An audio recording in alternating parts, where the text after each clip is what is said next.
Joining us now to talk about that and many other issues is our friend, former presidential candidate, and I'm sure future, and also former senator from the state of Pennsylvania, Rick Santorum. Hello, Rick.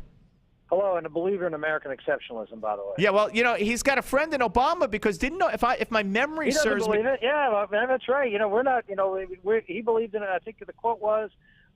Everybody thinks they're exceptional. Yeah, I believe in American exceptionalism, like the British believe they're exceptional, and the Greeks they believe they're exceptional. Right. Go look it up. I mean, so he doesn't believe in American exceptionalism. Then I guess now, when you're president and you're reeling and you have foreign policy failures, you go and hide behind American exceptionalism in your speeches, and that offended Putin. I think it offended a lot of Americans when you have a president who's acting like America is not exceptional and leading not leading at all, and having Vladimir Putin being exalted on the world stage as a peacemaker because of the folly of this president. You know, I got to tell you, Rick, I mean, I think it was Joe Scarborough, who we played a bite earlier, called this Mr. Magoo foreign policy. You know what? I don't think we have any business in Syria, and I want to hear what you have to say.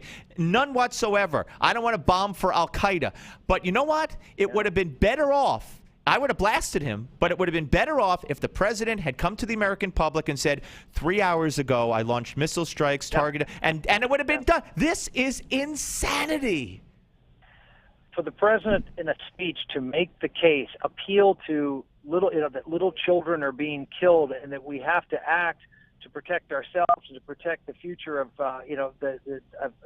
against the use of chemical and weapons of mass destruction, and then in the next sentence say, but we're not going to act, and I'm telling the Congress not to act, and if we're successful in this negotiation, we'll never act. Okay.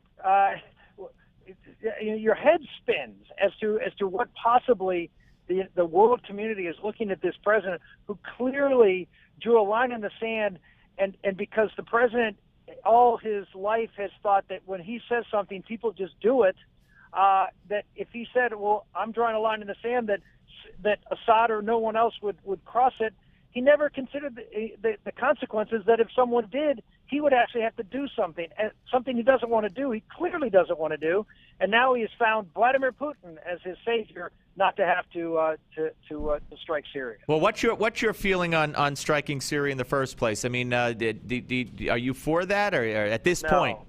No. Well, I'm not for it for a variety of different reasons. One of which you just stated, which is. Look, I was someone who was very much for getting involved in Syria. I go back and look at early on. I remember that. Debate. We during the presidential campaign, I actually gave a long discourse during one of the debates, talking about how the president should have the nerve to step forward and support pro-democracy rebels within Syria. That Assad is a puppet state of Iran.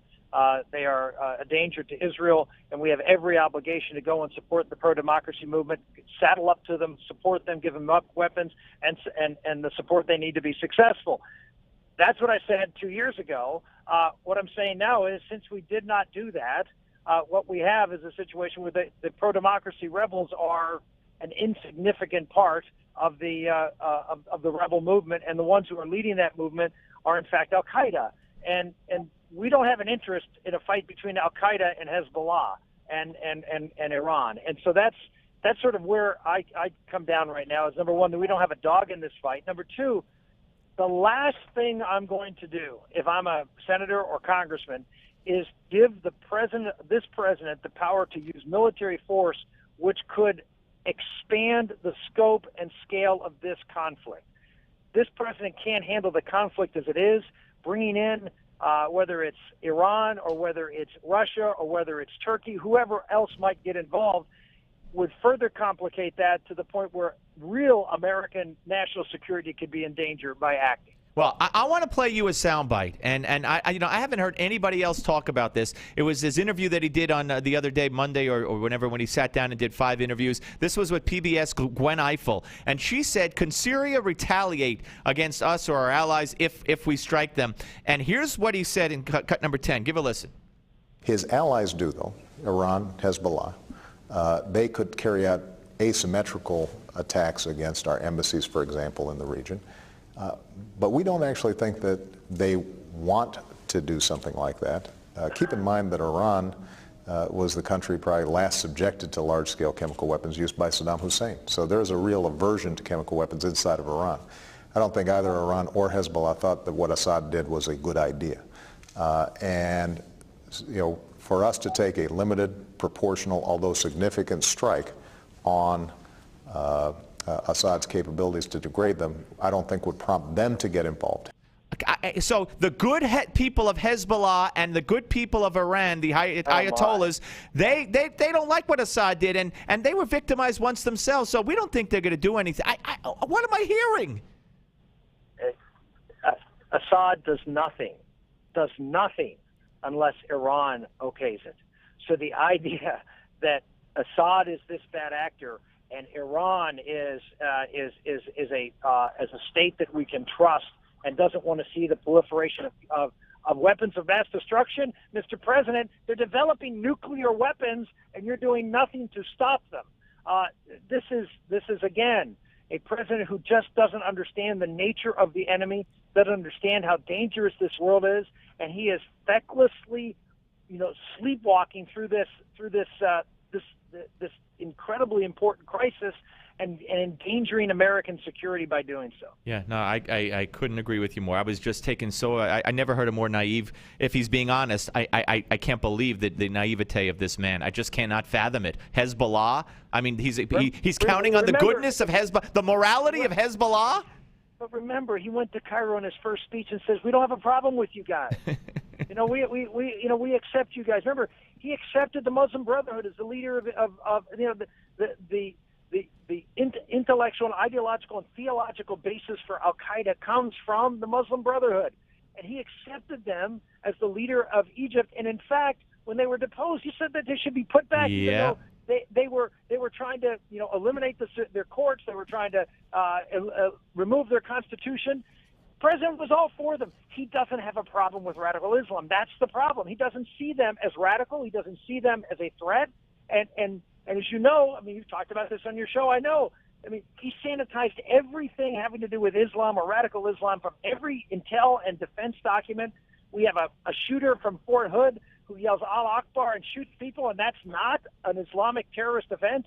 This is the problem with this president. He is either delusional or he simply chooses to ignore the great threat that radical Islam is. And we're talking to the great former Senator Rick Santorum here on the Steve Malzberg Show, and you know that I'm sure you're aware of what John McCain told Brian Kilmeade on Fox and Friends. You know that shouting Allah Akbar is the same as a Christian saying thank God. You know that, right? Yeah, of course. That's what McCain said to Kilmeade when Kilmeade showed him a tape of the rebels shooting down a Syrian plane, apparently, and shouting, Allah Akbar, Allah Akbar. And Brian says, I have a problem supporting those people shouting Allah Akbar. And he says, Brian, would you have a problem supporting Christians who shout out thank God? Because it's the same exact thing. Oh. I know. We're losing it. There in a nutshell, shows you why 2008 election turned out the way it did. Yeah, that's true. All right. Well, what about where are we with 2016 for Rick Santorum?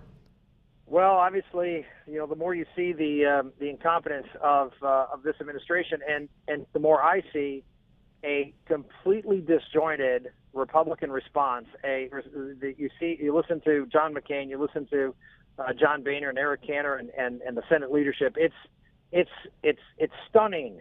In the obviously these folks are not prepared to deal with the serious nature of the threats that we're facing, and to go along with this president and to give him more authority as most of the Republican leaders have. Is another sign that the Republican leadership is completely out of touch with what the serious problems are facing this country. Which means, in answer to my question?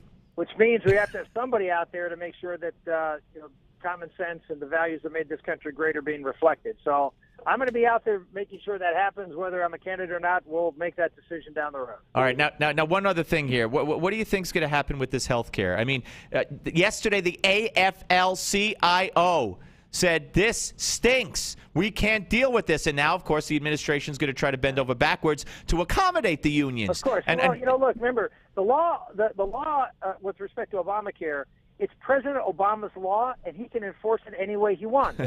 That's the way it works. Since he passed and it's his, he can do he can take things and say, well, you have to do A, and say, well, no, you it says you do, but if you don't, we're not going to. But he does that with other laws that he did too. Of course. I have the power to do whatever I want to do. Unless I don't want to do it, then I have to ask Congress to bail me out. Yeah. Well, do the Republicans have any hope of standing up and making sure this doesn't happen, or delaying it for a year? Do you have any hope of that happening? That's my hope. My hope is that they can delay the individual mandate for a year. Look, they have to do something that, I mean, the President of the United States said that we were going to delay the business mandate. Well, why? Because of the impact on the economy and that they're not ready. Well, they're not ready for the individual mandate either. And the impact on the economy, again, more and more info coming out how soft the economy is. Let's delay it for a year, and maybe there's enough Democrats. This may be one there's enough Democrats who don't want to feel the heat in 2014 may go along with that delay. Right, because there's a lot of senators up for re-election then. All right, Rick, how's your daughter doing? She's doing great. Thanks for asking. Good. No, it's always, a little rough patch, but she's doing great right now. She captured all of our hearts, and so did you in dealing with that situation back then. All right, look, I look forward to our next conversation. Thank you, sir. All right. Yeah, take care, buddy. Bye-bye. Take care. Bye-bye. Rick Santorum.